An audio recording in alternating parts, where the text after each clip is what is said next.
Assalamualaikum warahmatullahi wabarakatuh. Alhamdulillah pemirsa, kita akhirnya sampai di pertemuan kita yang keempat, masih dalam perjalanan kajian menjelang berbuka, di mana kita membahas tentang kitab dakwah Pirin Mekah, dan hari ini kita akan melanjutkan obrolan kita tentang kitab tersebut, yang dimana kita akan menelaah visi dan tahapan perjuangan yang dilakukan Rasulullah SAW. Dan seperti biasa saya sudah mengundang narasumber kita, penulis kitab ini untuk lebih mendapatkan banyak informasi dari kitab tersebut. Ada Ustadz Ahmad Nadif. Assalamualaikum Ustadz. Waalaikumsalam warahmatullahi wabarakatuh. Alhamdulillah kita sudah sampai di hampir-hampir di penghujung Ramadan karena ini ada kajian terakhir kita, pertemuan yang keempat, di mana kita sebelumnya sudah membahas beberapa metodologi dan tahapan-tahapan yang sudah dilakukan Rasulullah, dan kita hari ini sampai di tahapan yang keempat sesuai dengan kitab ini. Sesuai dengan Terakhir ya, kitab ini kita ketiga. tahap Tiga. ketiga, yaitu adalah tahap istimalul hukmi. Istilahul hukm. Istilamul hukmi. Bisa dijelaskan ini tahapan yang ketiga ini seperti apa gambarannya? Ya, bismillahirrahmanirrahim. Alhamdulillah wassalatu wassalamu ala Rasulillah. Sebagaimana yang kita kaji sebelumnya bahwa siapapun yang menelaah perjalanan dakwah Rasulullah SAW di periode Makkah akan mendapati pola yang jelas, ya. Yaitu bahwa beliau Shallallahu Alaihi Wasallam berkutlah dengan para sahabat itu menjalani dakwahnya dalam tiga tahapan besar. Yang pertama tahapan at-tasqif yang digunakan sebagai pembentukan pondasi gerakan dakwah yang kokoh, ya, membentuk pribadi-pribadi muslim yang teguh. Kemudian kutlah ini di marhalah berikutnya atau di tahapan berikutnya itu terjun ke tengah-tengah masyarakat melakukan kegiatan-kegiatan politik dan pemikiran yang intinya itu adalah bagaimana secara pemikiran mereka memasukkan ide-ide Islam untuk mengganti ide-ide kufur yang selama ini diyakini oleh masyarakat, dan juga melakukan hantaman-hantaman politik terhadap para penjaga ide-ide kufur itu dengan ayat-ayat Al-Quran yang turun di waktu itu. Nah, harapannya apa itu semua? Harapannya kan umat mengalihkan keberpihakannya, melepaskan keterikatannya terhadap ideologi sebelumnya, pemikiran-pemikiran kufur sebelumnya, ajaran-ajaran nenek moyang yang selama itu diyakini sebagai sebuah kebenaran. Harapannya kan mereka tinggalkan, lalu mereka memeluk Islam, gitu. Ya, mereka melepaskan walaknya dari para penjaga kekufuran ini, yaitu para penguasa yang ada pada waktu itu, lalu kemudian menyerahkan walaknya itu kepada Rasulullah SAW dan sahabat-sahabat beliau sebagai pembawa Islam. Kan itu harapannya, ya. Nah, itu kurang berhasil di Makkah. Orang-orang kafir Quraisy itu betul-betul menolak mentah-mentah, ya, ideologi baru yang turun dari langit ini. Ajaran Islam ini mereka tolak. Hanya sedikit yang masuk Islam, ya. Selebihnya mereka kokoh dengan ide sebelumnya. Nah, gitu. Nah, bagaimana kemudian Rasulullah SAW akhirnya itu bisa membawa Islam ini sampai kepada puncak kekuasaan kalau orang-orang yang ada di Makkah itu tidak mau, gitu. Kan mereka sebenarnya sudah mengajak berkompromi, ya, gitu. Sudah mengajak berkompromi. Mereka itu bahkan menawarkan kekuasaan, tapi dengan catatan tidak pakai Islam. Itu, tidak pakai Islam. Sudah ditawarkan. Rasulullah diminta untuk berhenti berdakwah, artinya kan tidak pakai Islam lagi. Ya, kalau sekedar pengen kekuasaan bisa kami angkat sebagai raja, tapi kan enggak diterima oleh Rasulullah SAW. Karena memang targetnya itu sebagaimana yang kita sebutkan di awal, bukan sekedar umat Islam sampai di kekuasaan, bukan, tetapi harus Islam yang sampai di sana. Gitu. Nah, buat apa umat Islam sampai di kekuasaan tapi Islam ditinggalkan, tidak dibawa ke sana untuk mengatur masyarakat. Nah, kekuasaan yang seperti ini tidak dikehendaki oleh Rasulullah SAW, ditolak. Gitu. Ya, tawaran-tawaran itu. Padahal kalau secara pragmatis, sebagaimana orang sekarang, kan bisa saja Rasulullah berpikir, yes, yang penting diterima dulu kekuasaannya, nanti pelan-pelan masyarakat itu diedukasi sehingga mereka akhirnya mau menerima Islam. Tidak begitu. Sejak awal Rasulullah menginginkan kekuasaan itu harus murni untuk Islam, tidak dicampur-campur dengan sistem yang lain. Nah, gitu ya. Nah, ketika masyarakat menolak, tentu Rasulullah SAW kan tidak bisa memaksakan. Maka Rasulullah mencari kabilah-kabilah yang lain, gitu. Mencari kabilah-kabilah yang lain. Saya catat di dalam buku ini ada 19 suku yang didatangi oleh Rasulullah SAW yang semuanya itu menolak mentah-mentah, gitu loh.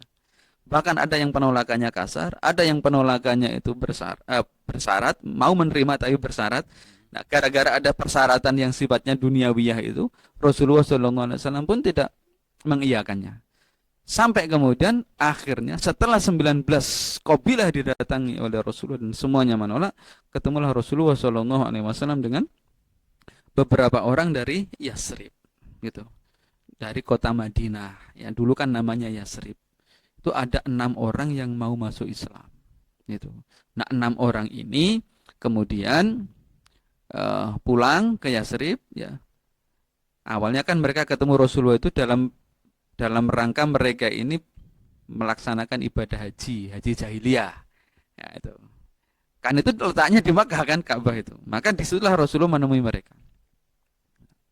Karena sudah dalam tanda kutip tertutup dakwah itu untuk orang-orang di sekitar situ. Maka ketika ada yang datang dari luar negeri, Rasulullah dakwai dan alhamdulillah 6 orang masuk Islam.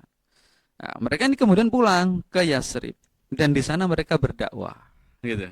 Berdakwah. Tahun berikutnya mereka datang lagi, 12 orang yang datang. Nah, untuk nama-namanya silakan nanti bisa dibaca ya. Siapa-siapa mereka ini. 12 orang itu datang lagi kepada Rasulullah SAW. Nah, ketika mereka pulang lagi, Rasulullah itu tidak membiarkan mereka sendiri, tapi mengutus salah satu sahabat terbaik beliau, yaitu Mus'ab bin Umair, untuk membersamai mereka, mendampingi mereka, mengajarkan kepada mereka apa itu Islam, sebagaimana yang oleh Rasulullah SAW dilakukan di Makkah, melakukan taskif kepada mereka. Lalu kemudian orang-orang yang sudah masuk Islam di sana itu juga melakukan amal siasi dan amal fikri, sebagaimana yang dilakukan oleh Rasulullah dan para sahabat di Makkah. Hanya saja benturan pemikiran yang sangat keras, ya, terus hantaman-hantaman kepada kekuasaan itu yang sangat heboh kan di masyarakat, ya, di kota Makkah itu tidak terjadi di sana. Mengapa? Karena masyarakat Madinah itu lebih terbuka, ya, lebih terbuka pemikirannya. Mereka mudah sekali menerima kebenaran. Nah, karena itulah kemudian dakwah ini yang ada di Yasrib kemudian berkembang begitu luas, ya, tidak ada rumah kecuali di sana itu sudah dimasuki oleh Islam. Artinya hampir semua, ya, meskipun tidak semuanya, ya, mayoritasnya lah orang-orang Yasrib itu masuk Islam. Nah, setelah itu Rasulullah SAW kemudian dikabari oleh Mus'ab bin Umair tentang kondisi itu, gitu. Tentang kondisi itu. Maka kemudian Rasulullah minta bertemu dengan tokoh-tokohnya, gitu. Minta bertemu dengan tokoh-tokohnya. Nah, tokoh-tokoh ini adalah tokoh-tokoh pemegang kekuasaan suku Aus dan suku Khazraj, yang merupakan 2 suku besar penopang kekuasaan di Madinah, di Yasrib. Mereka inilah yang kemudian melakukan Baiat Aqobah yang kedua, gitu. Yang sebelumnya, tahun sebelumnya mereka melakukan Baiat Aqobah pertama kan, tapi itu bukan baiat untuk serah terima kekuasaan. Nah, di Baiat Aqobah yang kedua ini berbeda dengan Baiat Aqobah sebelumnya yang hanya untuk komitmen teguh di dalam Islam, tidak akan melakukan maksiat-maksiat besar, ya. Itu di momen yang kedua, di Baiat Aqobah yang kedua setahun berikutnya, mereka itu berkomitmen bukan sekedar mereka akan menjalankan Islam dalam ranah pribadinya, tapi mereka bersiap atau bersedia mengorbankan nyawanya, darahnya untuk melindungi Islam, sebagaimana mereka melindungi anak istri mereka. Artinya mereka siap kehilangan apa saja yang mereka miliki untuk kepentingan Islam, dan mereka tidak minta imbalan apa-apa kecuali surga. Nah, gitu. Itulah yang kemudian Rasulullah merasa tentram dengan prinsip mereka itu. Lalu kemudian kaum muslimin diminta untuk hijrah. Berarti Rasulullah bisa diperjelas bahwa Rasulullah itu menerima kekuasaan yang memang diberikan kepada beliau. Iya, ya, memang diberikan kepada Memang beliau, diberikan dan kepada beliau memang meminta. meminta pertolongan atau meminta kekuasaan tersebut dan diserahkan kepada beliau. Jadi kalau misalnya hari ini ada yang Mm-mm. mencoba untuk mengembalikan Islam dengan metodologi yang tidak seperti yang dilakukan Rasulullah, Rasulullah kan mengupayakan meminta kekuasaan itu, tapi Mm-mm. kalau sekarang misalnya Mm. kemudian dengan cara bernegosiasi, ya udah deh masuk sistem dulu, siapa tahu bisa merubah pelan-pelan. Mm. Atau ada cara yang keras seperti yang dilakukan oleh Partai Komunis di Rusia waktu itu dengan revolusi dengan apa namanya mengangkat senjata, itu sama sekali tidak mencontoh Rasulullah. Ya, itu berada di luar manhajnya Rasulullah Sallallahu Alaihi Wasallam. Jadi baik yang pertama yang tadi disebutkan masuk ke dalam sistem, masuk ke dalam sistem jahiliyah Hmm. maksudnya. Itu kan artinya masuk sistem itu eh, oke menjadi penguasa. Meskipun tidak full Islam, tapi Hmm. kan harapannya bisa memasukkan ide-ide Islam, hukum-hukum Islam itu sedikit demi sedikit, secara tadarujan lah, gitu, secara apa namanya, secara Bertahap. bertahap, pelan-pelan, itu, sedikit demi sedikit. Nah itu Rasulullah tidak lakukan itu, gitu. Tidak lakukan dan bahkan menolak, Bahkan menolak, jelas-jelas menolak, menolak. menolak. Itu kan buktinya Rasulullah nggak mau dikasih kekuasaan kan. Sekarang orang targetnya untuk berkuasa itu apa? Ya, targetnya berkuasa untuk menerapkan Islam. Lalu mereka masuk ke dalam sistem berkuasa. Tuh.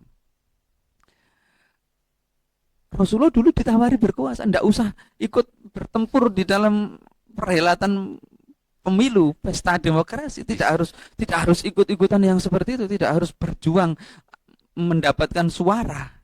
Bahkan ditawari, asal apa? Asal tidak pakai Islam, asal berhenti berdakwah, mendakwakan Islam.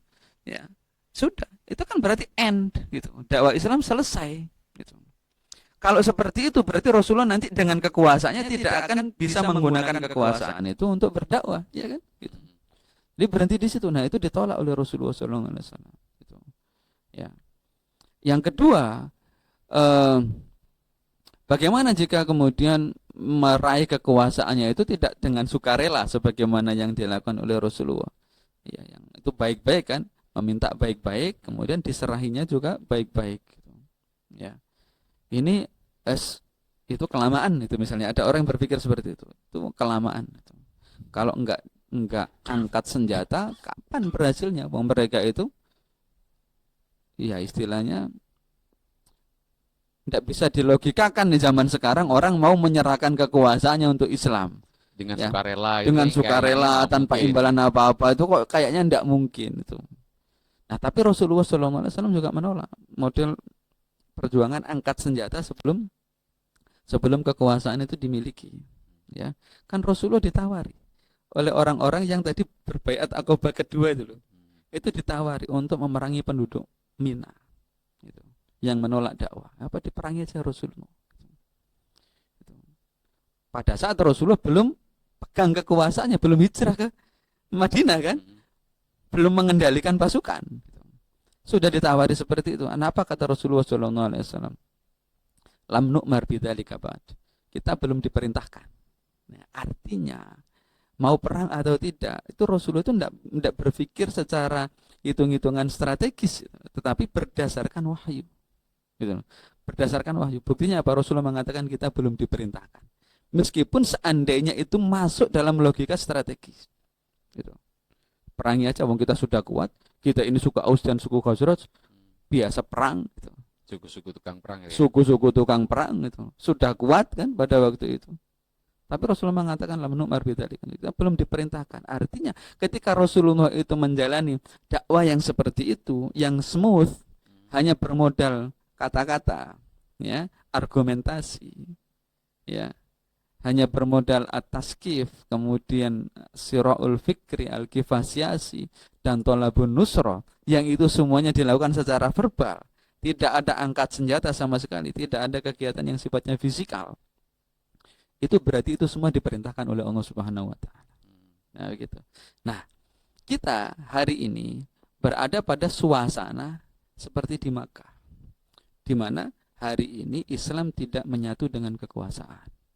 Maka harus ada cita-cita dan usaha dari kaum muslimin untuk kembali menyatukan Islam itu dengan kekuasaan. Ada cita-cita membawa Islam sampai kepada kekuasaan karena itu perintah Allah Subhanahu wa taala. Iya kan? Perintah Allah Subhanahu wa taala itu agar Rasulullah dan umatnya ini menghukumi manusia dengan hukum-hukum Islam. Tanpa kekuasaan itu tidak bisa. Maka sudah menjadi ijma para sahabat, juga ijma para ulama bahwa nasbul khalifah itu atau nasbul imam itu hukumnya fardu, hukumnya wajib gitu. Nah, ketika hukum ini wajib, tata cara untuk melaksanakannya itu tidak boleh bertentangan atau menyelisihi sunnah Rasulullah Shallallahu Alaihi Wasallam. Harapan dan usaha perjuangan untuk mengembalikan kehidupan Islam, mengembalikan kemenyatuan Islam dan kekuasaan itu haruslah ditempuh lewat jalan yang ditempuh oleh Rasulullah Shallallahu Alaihi Wasallam. Itu jika kita beriman kepada beliau, ya, jika kita betul-betul mencintai Allah Subhanahu wa taala. Qul in kuntum tuhibbunallah fattabi'uni yuhibbukumullah wa yaghfir lakum dzunubakum. Katakanlah jika kalian itu mencintai Allah Subhanahu wa taala, maka ikutilah aku, ikutilah Rasulullah sallallahu alaihi wasallam. Dengan kita mengikuti apa yang dilakukan oleh Rasulullah, mengikuti manhajnya, maka Allah Subhanahu wa taala akan mencintai kita dan mengampuni dosa-dosa kita. Bukankah itu yang kita inginkan? Sesungguhnya target dakwah, ya, kita melakukan dakwah dan perjuangan itu kan targetnya mendapatkan ridha Allah kan, bukan semata-mata kekuasaannya, itu bukan gitu loh. Nah, kalau targetnya kekuasaan, ya mungkin orang bisa menempuhnya dengan berbagai macam cara asal dia sampai kepada kekuasaan. Tapi yang kita cari bukan kekuasaannya itu. Kekuasaan itu kalaupun kita cari kan dalam rangka untuk menerapkan aturan-aturan Islam, dalam rangka memenuhi perintah Allah, fahkum bainahum bima anzalallah. Yang kita cari sesungguhnya adalah ridha Allah Subhanahu wa taala. Dan ridha Allah Subhanahu wa taala itu tidak bisa ditempuh lewat jalan yang lain kecuali mengikuti manhaj Rasulullah sallallahu alaihi wasallam. Nah, Jadi gitu. goal utamanya adalah ridho Allah. Ridha Allah Subhanahu wa taala. Baik, Ustadz, kalau kembali saya mulai belajar bagaimana mengenali pattern, mengenali pola ya. Tentu saja berbeda para sahabat yang dididik Rasulullah selama di Mekah atau mulai sejak di Mekah dengan para sahabat yang dididik ketika Rasulullah sudah di Madinah. Perbedaan apa yang bisa kita lihat jika kita meneliti lebih detail lagi perbedaan antara para sahabat yang sudah belajar pada Rasulullah sejak di Mekah dan ketika Rasulullah di Madinah? Perbedaannya secara karakter saya kira tidak jauh berbeda. Semua yang dididik oleh Rasulullah SAW itu adalah sahabat-sahabat yang mulia. Hanya saja Rasulullah itu memberikan gambaran betapa pahala yang mereka terima itu berbeda. Nah, gitu ya. Yang membedakan itu sebenarnya bukan karakternya, bukan ketakwaannya, ya, bukan amal solehnya. Insya Allah semuanya sama. Baik yang dididik oleh Rasulullah sejak awal maupun yang sudah di akhir-akhir. Bahkan mungkin ada yang lebih baik. Mungkin ada yang lebih baik. Gitu. Contoh misalnya Abu Hurairah. Ya, itu kan masuk Islamnya, ya, artinya bukan masuk Islamnya. Beliau ketemu Rasulullah SAW itu kan setelah Rasulullah hijrah ke Madinah. Dari Madinah. Tapi beliau ini begitu banyak jasanya untuk umat Islam karena meriwayatkan banyak sekali hadis. Lebih dari 5.000 hadis. Oh, lebih. Insya Allah lebih. Banyak sekali hadis yang diriwayatkan oleh beliau. Nah, tetapi Rasulullah SAW itu memberikan kata kunci bahwa sahabat-sahabat yang lebih awal masuk Islam itu pahalanya jauh lebih besar, gitu. Ketika mereka beramal, ya gitu ya. Ada sebuah kisah menarik ya. Di dalam buku ini saya taruh di epilognya, di khotimahnya, ya, betapa berharganya perjuangan ketika Islam belum menyatu dengan kekuasaan. Suatu hari sahabat Abdurrahman bin Auf itu terlibat perselisihan dengan sahabat Khalid bin Walid. Dua sahabat besar, dan kita tidak meragukan kemuliaan beliau berdua, ya. Betapa Khalid bin Walid itu adalah sahabat yang sangat mulia. Begitupun pula Abdurrahman bin Auf radhiyallahu anhuma. Tapi ketika perselisihan itu terjadi dan ada kata-kata yang kurang enak, ya, keluar dari mulut Sayyidina Khalid bin Walid kepada Sayyidina Abdurrahman bin Auf, dan itu diketahui oleh Rasulullah SAW, Rasulullah bersabda seperti ini kepada Khalid bin Walid. Kepada Khalid bin Walid dan para sahabat yang lainnya. La tasubbu ashabi, janganlah kalian itu mencela para sahabatku. Fawalladhi nafsi biyadih, maka demi zat yang jiwaku ada di tangannya, lau anna ahadakum, seandainya kalian ini, Khalid dan seangkatannya ini, ya, anfaqa mithla uhudin dhahaban, itu menginfakkan sebesar gunung Uhud berupa emas infaknya, ma adraka mudda ahadihim, itu tidak akan mampu menyamai satu mud yang mereka infakkan. Mereka ini siapa? Angkatannya Abdurrahman bin Auf. Nah gitu. Wala nasifahu, bahkan separuhnya pun tidak akan bisa disamai. Meskipun itu hanya satu mud. Nah, emas itu biasanya diukur beratnya, bukan ditakar kan? Nah, mud itu ukuran takar. Berarti tadi ketika dikatakan bahwa seandainya kalian ini berinfak berupa emas sebesar gunung Uhud atau seberat gunung Uhud, itu tidak mampu mencapai pahala yang mereka infakkan meskipun hanya mereka berinfak satu mud. Satu mud itu pasti bukan emas. Karena mud itu ukuran takar. Biasanya dipakai untuk mengukur gandum, kurma, begitu, makanan. Nah, di sini kita bisa melihat betapa perbedaan yang luar biasa antara infak yang diberikan oleh oleh Abdurrahman bin Auf dan seangkatannya sahabat-sahabat khusus Rasulullah SAW ini dan sahabat yang lain, yaitu angkatannya Khalid bin Walid radhiyallahu anhum. Nah, apa yang membedakan mereka berdua? Nah, biasanya yang dijadikan patokan itu adalah Fathu Makkah. Ya, biasanya yang dijadikan patokan kan Fathu Makkah. Karena memang ada ayatnya gitu. Yaitu firman Allah Subhanahu wa taala, la yastawi minkum man anfaqa min qablil fathi wa qatal. Ulaika a'dhamu darajatan minal ladzina anfaqu min ba'du wa qatalu. Tidak sama orang yang menginfakkan hartanya di antara kamu dan berperang sebelum penaklukan Makkah dan orang yang setelahnya gitu. Mereka yang berinfak sebelumnya itu lebih tinggi derajatnya daripada orang-orang yang menginfakkan hartanya dan berperang setelah itu. Biasanya patokannya ini Fathul Makkah. Cuman masalahnya Khalid bin Walid itu masuk Islamnya juga sebelum Fathul Makkah gitu. Ini kan berarti perbedaannya itu bukan di Fathul Makkah gitu.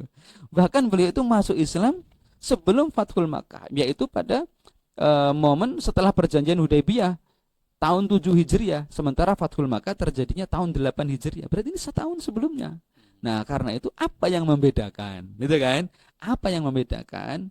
Nah, yang membedakan itu bukan momen Fathul Makkah berarti, tetapi momen hijrah. Khalid bin Walid itu masuk Islam 7 tahun setelah hijrah, sementara Abdurrahman bin Auf sudah jauh sebelumnya masuk Islam, sebelum hijrah. Nah, itulah berharganya perjuangan mengembalikan atau mewujudkan kehidupan Islam, menyatukan Islam dengan kekuasaan, pahalanya begitu besar, yang itu seandainya dilakukan, maka pahala ini akan jauh melampaui amalan-amalan yang sama, bahkan mungkin amalan-amalan yang lebih wah yang dilakukan pada saat kehidupan Islam sudah terwujud, Islam sudah menyatu dengan kekuasaan. Insyaallah begitu. Baik, Ustaz, sahabat Abdurrahman bin Auf itu mendapatkan uh, posisi yang cukup tinggi di hadapan Allah dan Rasulnya, karena menurut sebagian ulama, menurut pendapat ulama, karena beliau itu sudah masuk Islam ketika Rasulullah belum hijrah ke Madinah. Berarti Rasulullah belum berkuasa, berarti Rasulullah belum mempunyai kekuasaan. Kembali kita mencoba mengenali pola. Hari ini kan tidak ada penguasa yang juga berkuasa semacam Rasulullah untuk menerapkan Islam secara total dan mengatur umat manusia secara Islam. Bolehkah kita berharap seandainya hari ini umat Islam kemudian mencoba melakukan perjuangan untuk mengembalikan syariat Islam ke muka bumi, kemudian berharap mendapatkan kemuliaan sebagaimana para sahabat sebelum Rasulullah hijrah ke Yasrib, apakah itu berlebihan? Tidak berlebihan. Tidak berlebihan, bahkan berharap lebih malah boleh. Kenapa? Karena kita ini tidak dibina oleh Rasulullah SAW langsung. Kita sudah jauh dari masa Rasulullah, kita tidak bertemu dengan Rasulullah Shallallahu Alaihi Wasallam. Tapi kita seandainya mengamalkan apa yang dibawa oleh Rasulullah Shallallahu Alaihi Wasallam, memperjuangkan apa yang diperjuangkan oleh Rasulullah Shallallahu Alaihi Wasallam, mudah-mudahan pahala kita ini lebih banyak daripada pahala para sahabat. Mudah-mudahan, gitu. Kan Rasulullah pernah mengungkapkan kerinduannya kepada saudara-saudaranya, gitu kan. Dan ini sampai Rasulullah menitikkan air mata karena rasa kangennya itu. Kemudian para sahabat eh, bertanya, bukankah kami itu adalah saudara-saudaramu? Rasulullah mengatakan, tidak, kalian itu ashabi, bukan saudaraku. Kalian itu sahabat-sahabatku. Saudaraku itu, saudara-saudaraku itu nanti datang setelah masa kita ini. Setelah masaku, mereka enggak bertemu denganku, tapi mereka mengimani aku. Ya, beriman kepadaku, beriman berarti kan beriman kepada Islam, beriman kepada risalah yang beliau bawa, ya. Nah, itulah saudara-saudara Rasulullah dan beliau kangen terhadap mereka. Dan di dalam hadis itu Rasulullah katakan bahwa nilai mereka satu orangnya itu sama dengan 50 orang. Gitu. Dan para sahabat bertanya, 50 orang itu dari kalangan mereka atau dari kalangan kami? Dari kalangan kalian. Gitu kan. Berarti kan ada posisi lebih gitu. Orang-orang yang datang jauh setelah Rasulullah SAW tidak dibina langsung, tapi mau berkenan memperjuangkan, mengimani dan memperjuangkan agama yang beliau bawa, ya bolehlah berharap diberikan pahala yang besar, ya, ya minimal sebesar para sahabat-sahabat di awal, ya gitu. Ya, barakallahu fikum. Baik Ustaz, terima kasih banyak jazakallah khair atas obrolannya yang sangat berbobot, sangat bermanfaat insya Allah untuk saya pribadi, dan mudah-mudahan banyak juga yang tercerahkan atas obrolan yang mereka saksikan di channel ini. Terima kasih banyak Ustaz. Dan pemirsa, demikian tadi obrolan saya dengan penulis kitab ini, Dakwah di Mekah, yang sudah ditulis beliau.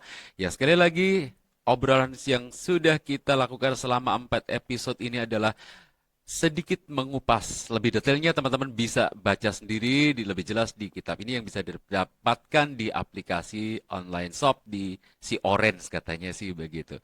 Mudah-mudahan bermanfaat. Jangan lupa untuk like, komen, dan share supaya lebih banyak lagi yang tercerahkan. Sekali lagi selamat menjalankan ibadah puasa. Semoga amal kita bisa maksimal di tahun ini. Kurang lebihnya mohon maaf. Assalamualaikum warahmatullahi wabarakatuh. Waalaikumsalam warahmatullahi wabarakatuh.